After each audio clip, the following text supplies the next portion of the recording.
What's going on today, guys? Daniel here, Mr. Cuervo Racing.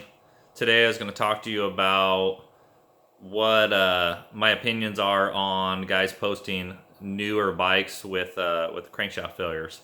So what I've seen kind of a lot of these posts blaming Yamaha for crank failure, and I see a lot of the backstory on it. I talked to a lot of the guys rebuilding the motors and talking to the customers of more than what they just post online. Oh, it broke, or oh, screw Yamaha, or any of that. So give a little backstory on my opinion of the cranks and when they changed them in 2015. So in 15 they changed the rod a little bit, and in doing so, for manufacturing costs is all I really seen there, and nothing that really changed drastically on the crank itself. But a little less machining that was done on the rod. They changed the weight of the piston and a few things like that. So basically, all the failures that I see are all the same. And what's going on with it is this latest generation of buyers, and it's all the failures are all that I've seen are all new buyers of ATVs, new to the industry. Their first, all these owners with broken crank, it's all their first rodeo. Basically, their first bike they're buying or owning on their own.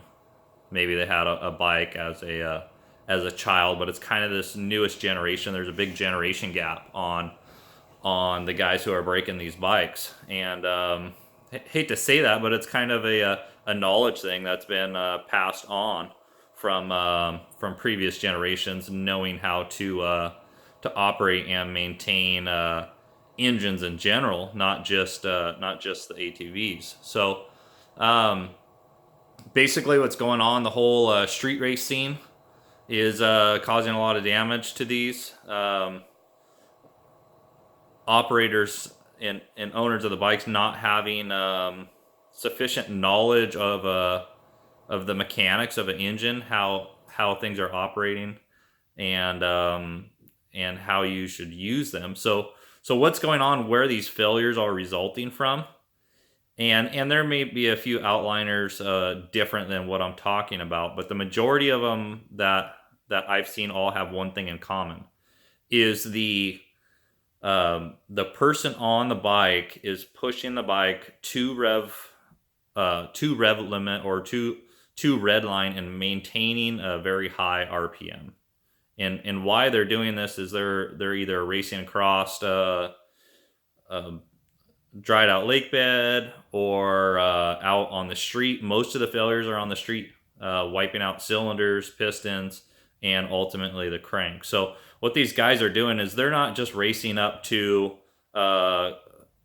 eighth mile or quarter mile. They are staying on RPM for an extended period of time, 1, 2, 3 miles at a time, maybe more, and staying at a very high sustained RPM. So what this is doing is the preliminary issue with it is it'll start to wipe out the piston, and wipe out the cylinder, and basically it's getting hot enough on the cylinder to start smoking the oil off of it. These guys will start to see blow by on those bikes, and then ultimately they'll break the crank because they'll lock up the wrist pin will get too hot, and it'll lock up. Same thing, it's burning off the oil. So something else that goes into this is most of these customers are not, or customers are not, just people in general that I've talked to, they are not, they're running cheap oil and not changing it often enough. So that's another issue that goes into that. But when the 15 came out, when they changed that crank, personally I wanted to push that crank to its capability, and so I could test it and know how much power we could tell our customers that push on it. So a few months ago, I did a video on a bike that was 3 years of drag racing and the result of that. Well, that crankshaft was the newer crankshaft, was the 2015 and above crankshaft. And we pushed on that bike at about 75 horse for quite an extended period of time, and no failures with it. I have multiple bikes out that are about 80 horse on that same crank.